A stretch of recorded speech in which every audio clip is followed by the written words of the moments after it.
All rise for the new President of the United States, Mr. Gerald Ford.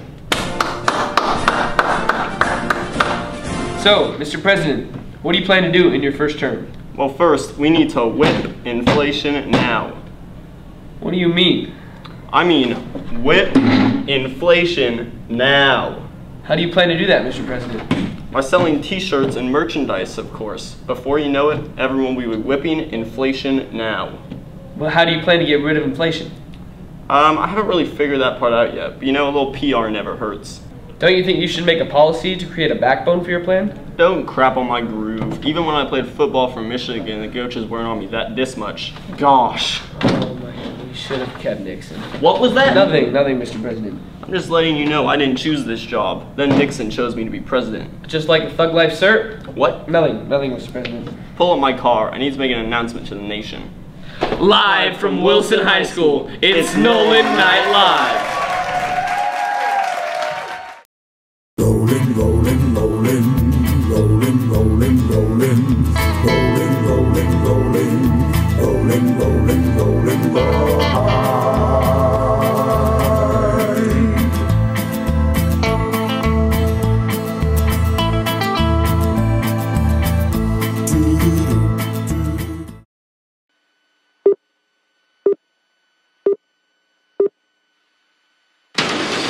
This is an ABC News special report.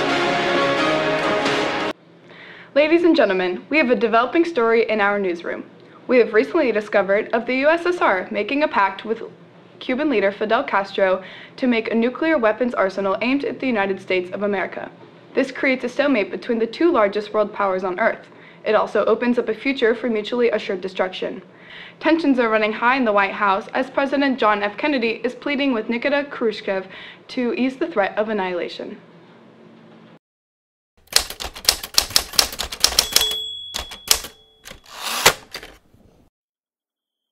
Dear Nikita, it's really been a while since we last spoke. How have you been? I got a haircut recently and have been sent hundreds of letters asking for snips of my cut hair. It's hard being the leader of the democratic country of the United States of America. Miss Kennedy can be a real thorn in my side at times. You're the leader of the free world and you can't find the time to pick up your shoes? I would invite you to come stay a holiday with me here in the US, but it seems you have recently got a timeshare for some good beachfront property. Come on, man. Just because we can point nuclear missiles at you from Turkey doesn't mean that you can't point them at us from Cuba. Our missiles are for defense of democracy and the liberation of the Far East from communism. Yours are to destroy democracy and put Americans in cages. Communism is bad, man. It's just a fad that will come and go, like afros. Just understand that we believe that you put nuclear missiles in an act of war and a threat to the United States of America. The United States will not stand to be bullied or intimidated by the communist countries such as Russia. If you do not remove these missiles, I will make sure you never get Levi's jeans in the USSR. From John F. Kennedy, President of the United States.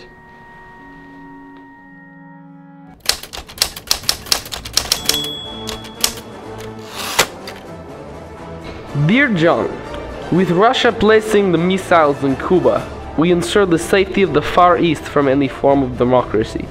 You may call communism a fad, but it is true and fair way to fully visualize the pains of society today. Russia is a prosperous nation that is equal and fair to all. In the words of Marx, communism is the working man's party. We stand behind our missiles in Cuba until you remove the missiles in Turkey. We will not disarm our Cuban allies. Also, how dare you threaten to keep us from wearing Levi's jeans? Let it be assured, we will nuke you over Levi's jeans. Best wishes, Nikita Khrushchev. Lyndon! Yes, John? I just got Nikita's letter and it has me thinking. May I ask what? What if the United States is not the greatest country on earth? And why would you say that, Mr. President? We strive to be a symbol of peace by stocking up on the world's most powerful weapons. We want equal opportunity for everybody, yet so many people live in poverty. We believe we have the greatest government in the world. and we blow up anybody who challenges the notion. What if we are the bad guys? What if communism really can work in the United States, and we are just too stubborn to realize? What if? Mr. President, I do believe you need to pick me up. This is no time for alcohol, Lyndon. I'm not talking about alcohol. Patriotic juice.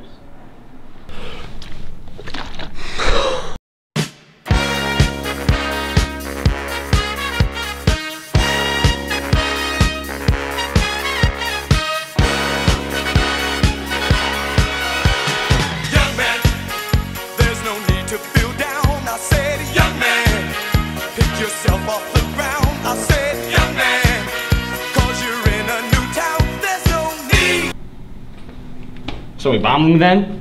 It's fun to stay at the YMCA. It's fun to stay at the YMCA. They have everything for young men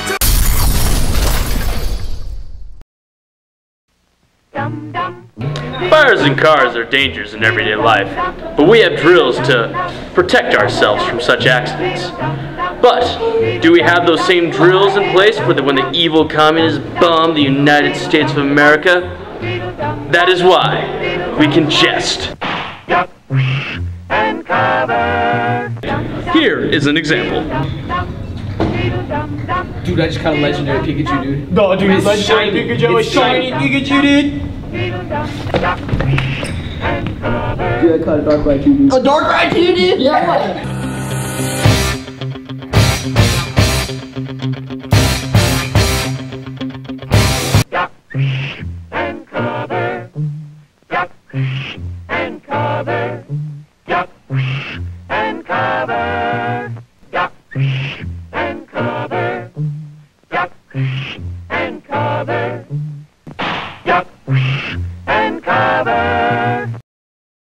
Ladies and gentlemen, the Kobe Report with Kobe Hart.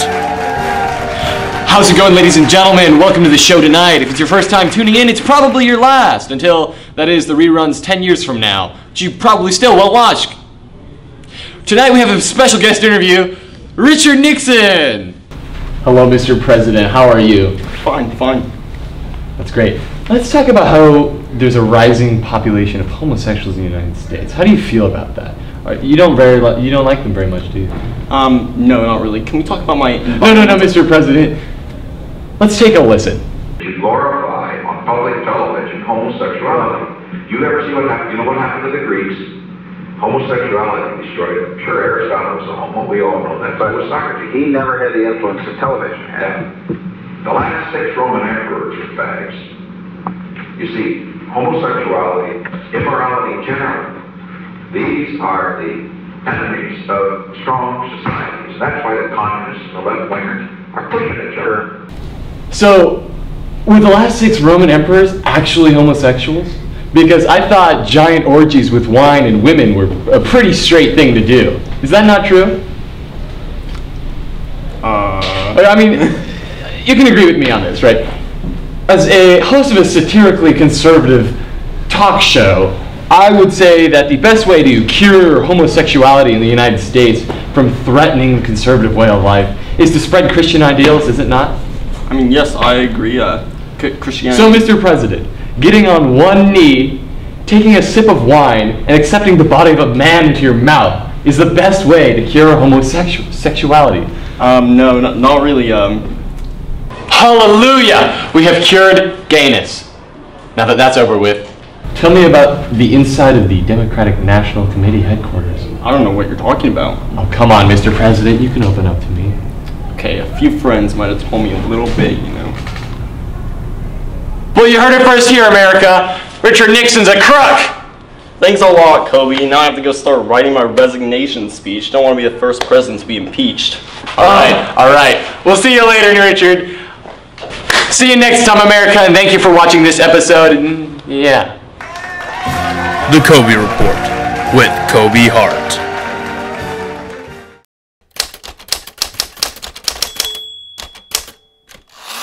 Rolling, rolling, rolling, rolling, rolling, rolling, rolling.